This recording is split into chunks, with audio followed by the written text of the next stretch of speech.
You all know, well, you should know, the body I had for my my Axial Scx10 6x6 project. The Mac body, with the homemade flatbed. Yes. But that body won't get used as much now, because I'm going to cover you up, make you blind, and I'm going to slowly bring it back. There she is, guys. Doesn't that look freaking sick, or what? You guys need to help me think of a name for this thing.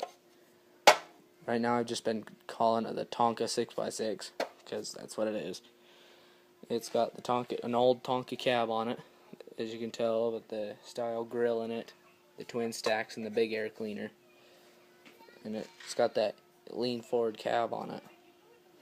And I love how the windows on this thing are all fogged up and cracked in it.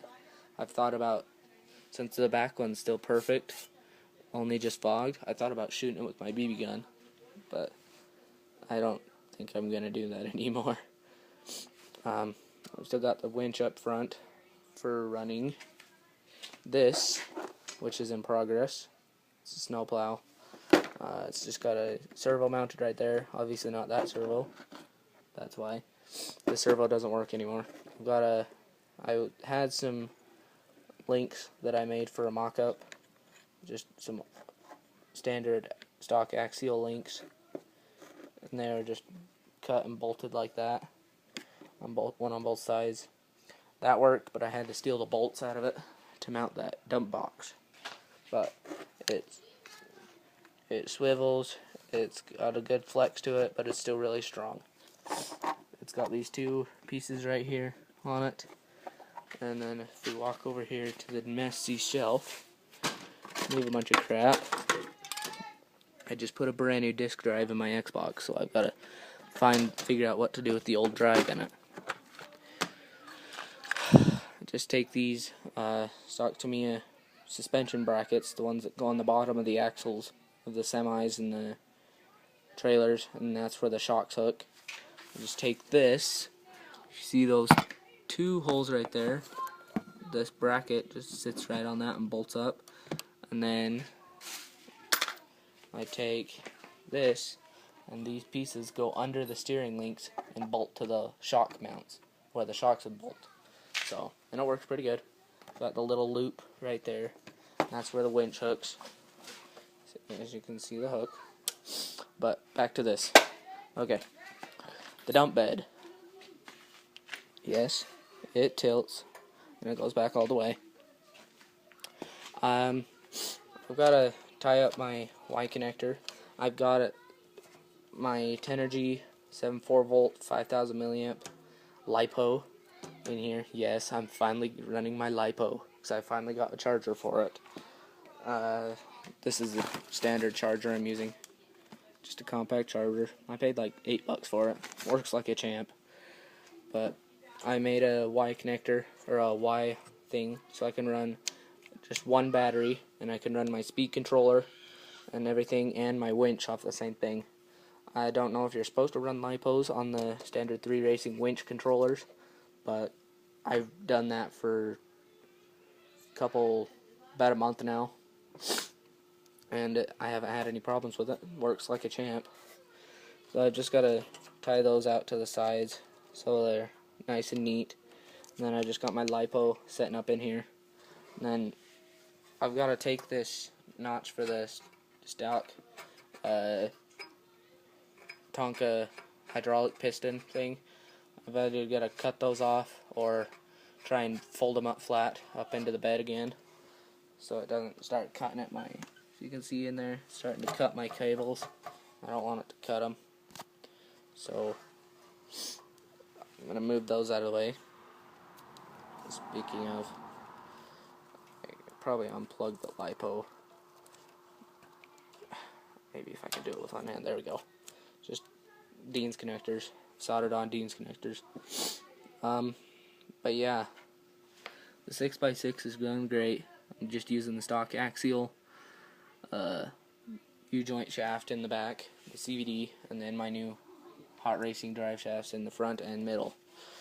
But the body is mounted with, I don't know where I put the clips, but I've got these just stock axial clips. They just clips there, and I lost one, so I'm just using the other one that came with my King hauler when I put it together for strapping in the battery. Just hook that in there, and then that solves that.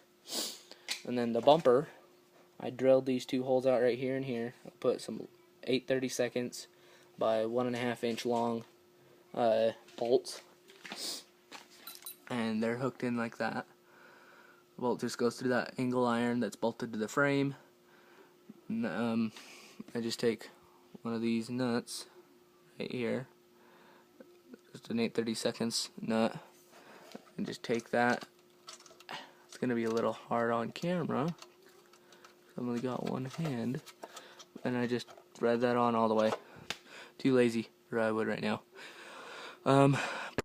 Take the switch and hook it right there, or sorry guys, I'm getting notifications while filming. Imagine that. I'm probably just gonna take the switch and put it right there for convenience. But I take that screw out, and then I take that nut off, I take that screw out, and then that bracket just folds back, and then I can lift the front of the cab up. So as you can see, I've wallered the hole out so that it's not going anywhere. It's solid. And then it's just got the stock pink shocks off of the King hauler. I don't run the shocks on it anymore, so it gets more articulation and stuff. I just put those, drill a hole through it, and hot glued it to my receiver box, and then just use the big body post for it. And yeah, that's about it. I'm just gonna build something right here to go between the gap. I'm gonna leave about an inch, maybe an inch and a half right here, so something to go behind the cab and cover the transmission and stuff. I'm thinking about like trying to build some compartments and like some opening doors that I could stick, like, I don't know, chains or something in. I don't know what I need chains for, the dump truck, but maybe some tow chains or something. But yeah, and then I'm just gonna build a bracket right here above my suspension links, because when I squat the truck all the way down, it doesn't move that much. See, I'm squatting the truck all the way down, it's got a lot of play in it, but those heavy bed sets the shocks down way down, even 4 shocks. So, but I'm just gonna put those to the side and build a bracket for. I'm gonna try and mount 2 of the Firgelli L16 series actuators on here, the 100mm throw. I think that's the longest throw they have. But I'm going to get 2 of those, and I'm going to mount them probably right here to this bracket right here. So that'd give me the best. Or no, I'm not going to mount it right there, because I'll probably mount it, notch this out right here, fold it in, and just cover up the sides. And then I'll just put a bracket in here and mount it, just so it can get me some good throw. I don't know how high they lift it, but I'll get it. I'll find out when I get here. But sorry guys for dragging the video out. It's already 9 minutes and about 10 seconds long. If you like what you see, like, comment, and hey, subscribing is free. If you want to stay tuned to this beast and get some running footage on it, then definitely subscribe and stay tuned. So tell me what you think about it. Tell me what you like. Tell me what you dislike. Tell me what I should do, what I should name it, what I should build right there. And we will see you guys later. And if you guys noticed, my YouTube username was RCCrazy73. It is now 4x4 Off-Road Devil. Yes, it's a little creepy, but I like it. I ought to change it to 6x6 Off-Road Devil, but because this is 6-wheel drive, the king hauler way over there. 6-wheel drive. Yes, we have a messy pool table. But anyway, if you like what you see, comment, like, and subscribe, and definitely share it on Facebook. On JRPRC